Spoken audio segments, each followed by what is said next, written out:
What's going on, y'all? It's Jay Small Reviews here, back at it again with another video.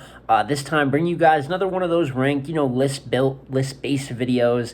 And here we will be ranking the 4 traffics from the Traffic Series URLs Patented West Coast Series, as Traffic 5 is on the way tomorrow. I'm going to get to see it in person. And I just thought going into this, we've had a lot of traffics. 4, it's going to be 5 as of tomorrow. So just thought it would be good to see which was actually like the best traffics. Has the series been that good overall? Just my overall opinions on it, some of the greatest battles from this series. So no real honorable mention or anything like that. We could just jump right into doing the list. So at number 4, the worst traffic so far, which to me is really one of the easiest things to call on this list, is the most recent traffic, Traffic 4. Pretty decent card on paper. Definitely some weird matchups, which we'll get into in a second. But one thing that definitely hurt this is Fonz versus Tink was originally booked for it, as well as Jay the Nightwing versus Loso, and neither of those battles happened on this card. Now, they did eventually happen. Fonz versus Tink happened on, I believe it was Initiation, where was all the UM4 guys got their shot, and then Jay the Nightwing and Loso was a one-off near the end of the year where Loso absolutely annihilated him. But neither of them sadly count for the card. So you're left with Kid Chaos versus Holmesy, which was a mucky debatable, one of the less rewatchable battles really from either of them. 2 mid-tier guys I think that put up a lot of work and have top-tier potential.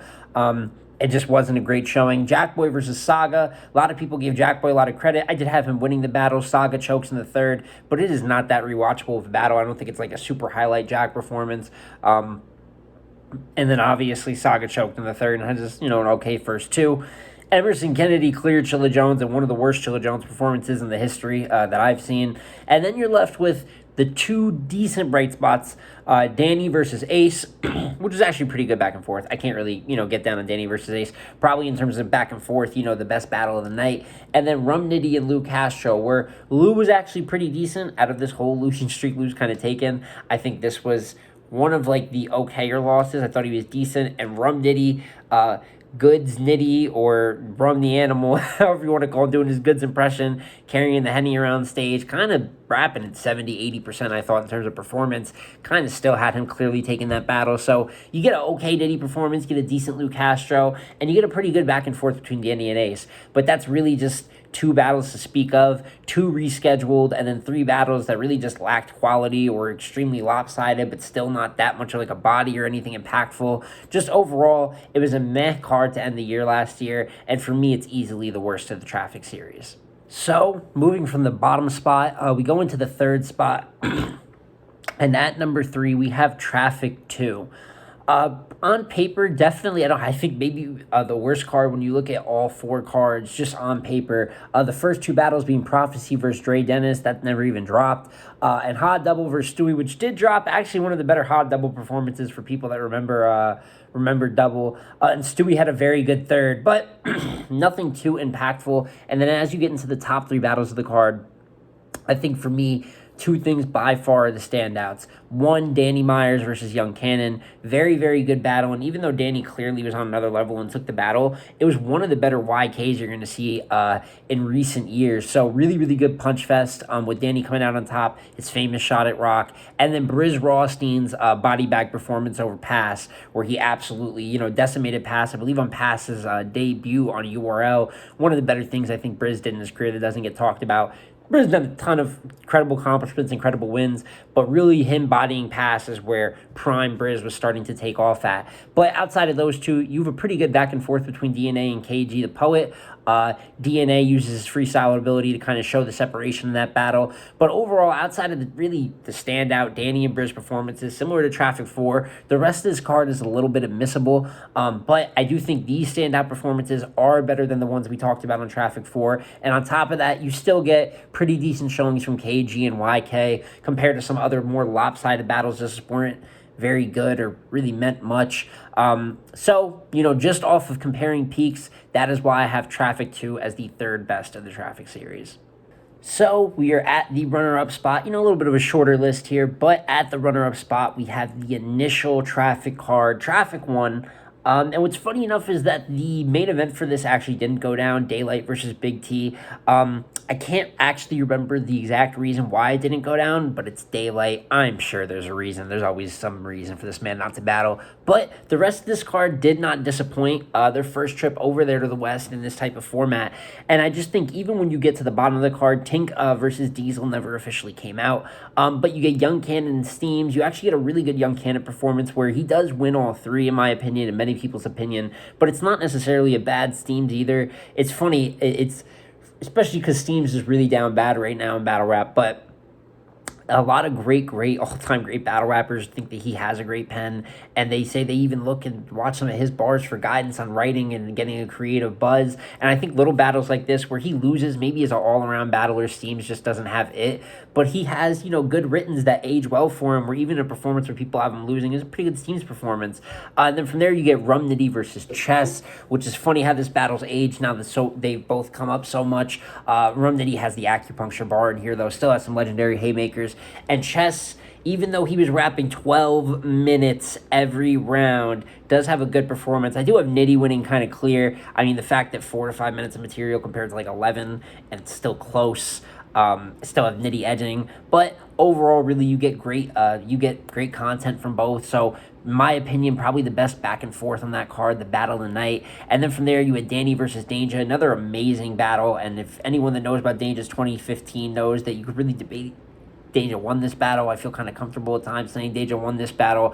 And just was one of the great performances that stapled why his 2015 was so amazing. And then from there, the last battle that happened is KG versus B Magic, where KG was decent. Everyone here, for the most part, gave a pretty decent performance, but B Magic was on another level, really, really great. B Magic performance. His first round is special, and he was able to take that battle 3-0. So a lot of 3-0s that I'm calling, but as you notice here, you get a lot of good pen work. Danger, B Magic, Danny Myers, Rum Nitty, even a Young Chess, which we know, even though he had the editing issues, is still always on the more pen side of battle rap, trying to embrace the more, out there concepts, and even a little bit of bar fest with Young Cannon and Steam. So overall, just a solid card with solid performances across the board, no big lowlights, and even with a couple battles canceled, a couple others, took that bump up to being a great battle, Rum Nitty versus Chess, for instance, to kind of fill that gap. But without further ado, let's get into my opinion, and kind of easily what I think is the best Traffic of all time. And for the top spot, many of you probably knew when you clicked on it, Traffic 3 I have as the best Traffic of all time. And it's just really not even close compared to anything else in this list. The talent that's on this card, and just the results that were produced. I'm not going over the day one card, even though there definitely was some good showings in there. Young Grizz always tends to give a good showing. I believe is Jay on here. I could have swore that Jay battled on the day one of this card.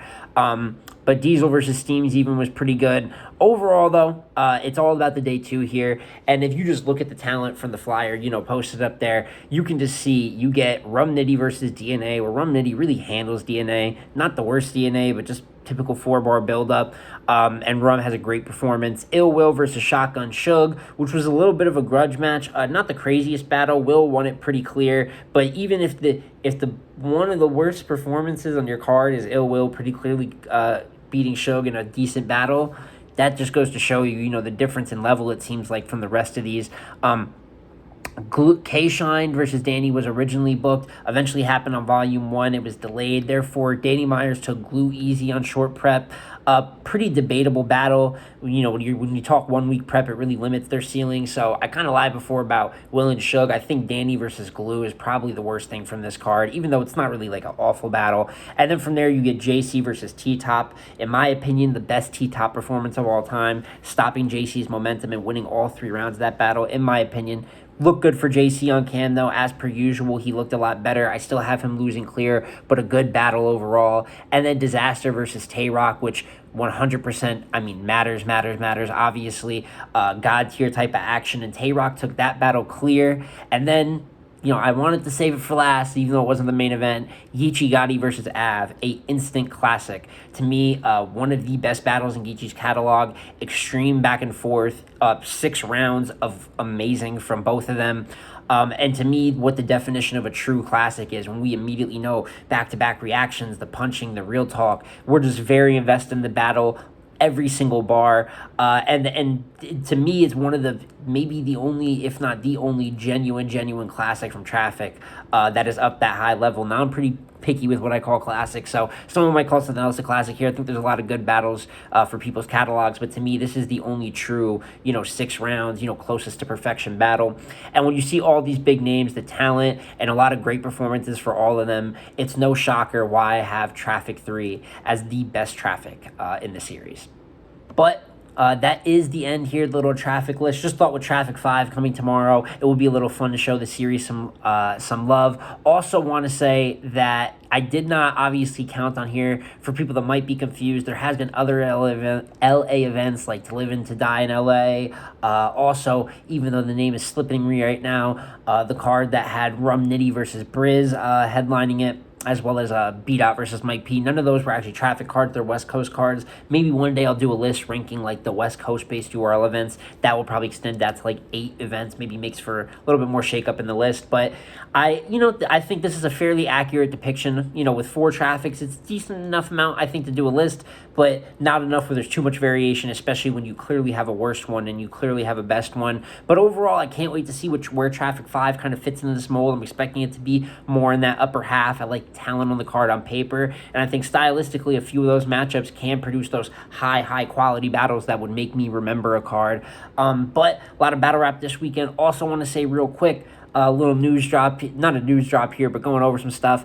A Ward versus Big K has been postponed for the RB Closure 2 card, which I thought was already kind of 50-50 card to begin with. Didn't like the bottom 3, really liked the top 3, and that matchup held a lot of weight for me. So I will get around to watching the Closure 2 battles, but it may be a little longer because without that, I feel like there is a lot of the air sucked out of that card. Even though I'm still ready to see Ill Will versus 40 Bars, still ready to see Real Deal's performance and how he does in his debut on RB, but I did see that. It is unfortunate.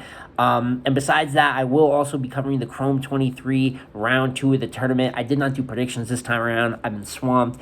Still, my apologies, though. I still like to do predictions and recaps for everything. But as per usual, I'm not forgetting it. I will be doing a Chrome 23 round 2 recap, my top 3 most impressive and most disappointing performances, and that should be out by next week. So all types of content coming out. Got some news dropping. I mean, I just can't wait for you guys to see what I have planned for you over the next few months. But it's been J Smo Reviews again, y'all, and I'm going to catch y'all on the next one.